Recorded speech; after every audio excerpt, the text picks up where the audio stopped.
The following video is for entertainment purposes only and should not be taken as factual. All stories, characters, and events depicted in this video are fictional, and any resemblances to real persons, living or dead, is purely coincidental. The views expressed in this video do not necessarily reflect the views of the producers or distributors. Please enjoy this video for its intended purpose as a work of fiction.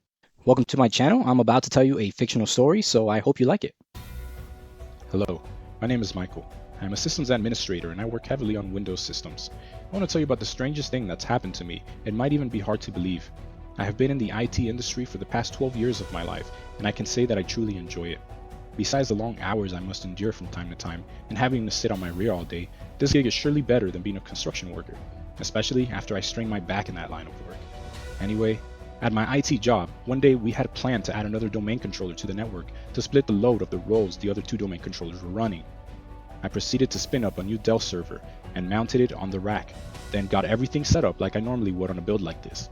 As I rebooted the third domain controller that I had just added to the Windows domain, I ran the command repadmin / replication summary and received an error that I found unusual. It said something about the RPC server being unavailable. I normally use this command to verify if the replication was successful between the domain controllers, but apparently something was off this time. I then decided to head over to the event viewer to review the system logs to find the cause of the error. As I looked through the logs, I noticed something strange in the security log. I stumbled upon a series of events that seemed out of place.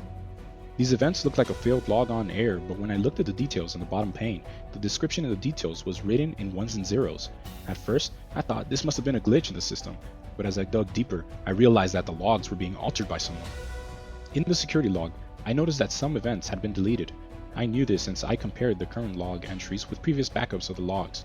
I was able to see the modified events as well, which I found to be highly unusual. For example, if I saw that an entry from a certain date and time was present in the backup, but was missing from the logs, I knew that someone had deleted it. All of our servers had a backup system in place that periodically saved copies of these logs to Splunk. Also, I remember the event ID of the modified entries was 4625. Clear as day I remember it. This event usually indicated that there had been a failed logon attempt. However, I copied the ones and zeros I found in the details, and I ran them through a binary to words converter online. To my surprise, the logon attempt was not actually failed, and the logs had been altered to hide the fact that someone had successfully logged into the system, and something more, there was a public IP address. It was a quiet Saturday, and I didn't want to raise any alarms just yet, not until I had the chance to investigate further. Well, it was about lunchtime now, so I stepped away from my desk and I let my boss know that I was going to go out for lunch, and headed over to Dunkin' Donuts for a good old medium iced latte with caramel swirls. And as I waited in line, my phone buzzed with an incoming message, but I brushed it off in that moment as my mind was consumed with the strange events that had just occurred.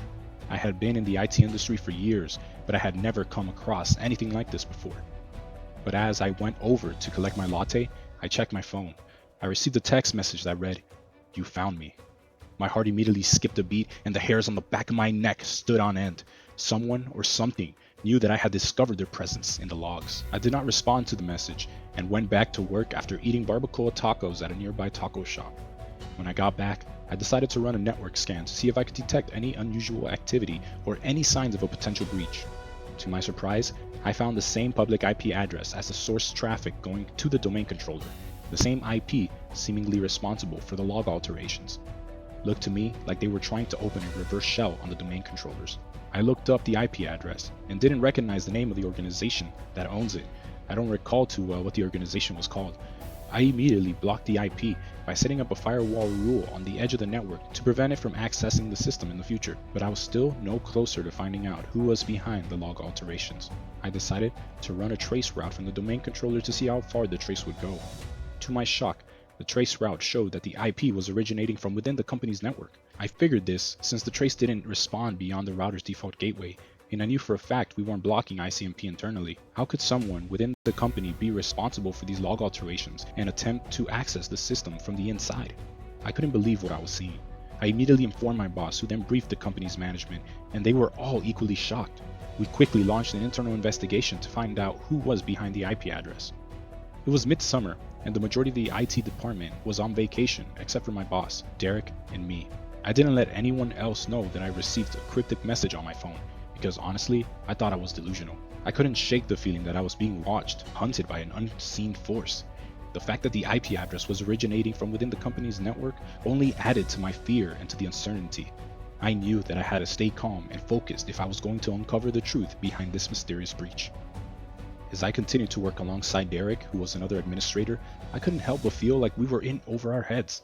Most of the IT department was on vacation, leaving just the two of us to solve this mystery. We worked tirelessly, poring over logs, running scans, and tracing IP addresses, but every lead seemed to lead us to a dead end. Then about 2 days later, as I spent long hours standing in front of the computer terminal trying to piece together the puzzle, when finally, after what felt like an eternity, I discovered something that would change everything. In Task Manager, I noticed that the process name winupdate.exe running on the domain controller. Except I noticed that the process was constantly hitting 80% usage and the RAM was hovering around 50%.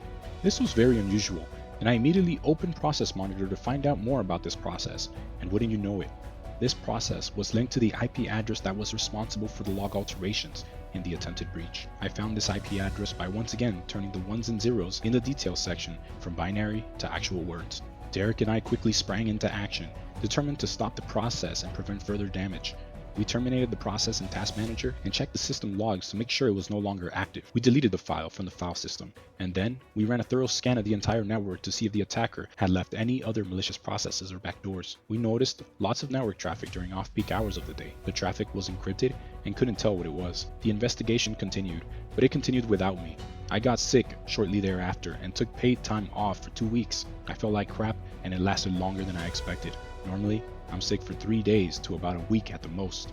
Anywho, before I skedaddled, we thought we had finally secured the systems. The team got comfortable and started to kick back and enjoy some normalcy for once. Well, except for me, I was stuck at home running through tissues and toilet paper like it's the key to survival. Some time passed, and 3 days after I had returned to the office, that Wednesday morning another process appeared on all 3 domain controllers.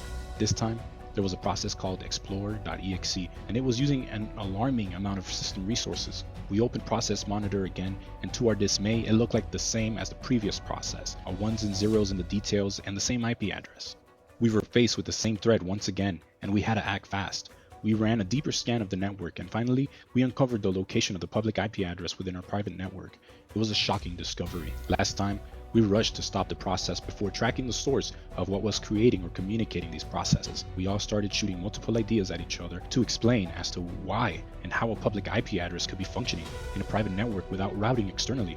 Later on, we found that the attacker had used a technique called IP spoofing to mask their true location and make it appear as though the IP address was coming from the internet, when in reality it was coming from within the network. We used all the tools at our disposal, and finally, after days of intense work, we discovered the source location. We were shocked by what we found. The attacker was running off an unused server that was meant to run some proprietary applications that we never went live with. The attacker was using a jumpbox, a secure intermediary system used to access other systems. But what was even more surprising was that the file at the source was heavily encrypted, and it was a C++ program. At first glance, it appeared to be a legitimate program used by the system, but upon closer inspection, we realized that it was a sophisticated piece of malware that had masked itself as a real program. We brought in a team of security experts to help us uncover the truth behind the attack. They ran all sorts of scans and tests, but the program was too well encrypted, and they were unable to dig any deeper. It was as if the attacker had anticipated our every move and had taken steps to cover their tracks. As we continued to investigate, we realized that we were dealing with a highly sophisticated and cunning attacker. The fact that the attacker was able to bypass our security measures and had been operating undetected for quite some time was a testament to their skills. We were no closer to uncovering the identity of the attacker, and the fact that the source location was a jumpbox only added to the mystery. Derek started getting really concerned, and he kept mentioning how we should inform a government agency to do something about this, but I didn't want to escalate this issue out of fear of what the attacker was capable of. Derek was frantic, and so was I. The investigation continued, and new processes continued to show up and appear, and we kept dealing with them as we could. The security team we hired couldn't figure it out and thought we were playing games with them. Oh yeah, and I forgot to mention, this all happened the summer of 2018. The attacker was never caught. That was until I received a tip that led us to a breakthrough in this case. After deciphering the message, we found coordinates to a remote mountain in Alaska, and you wouldn't believe what happened next.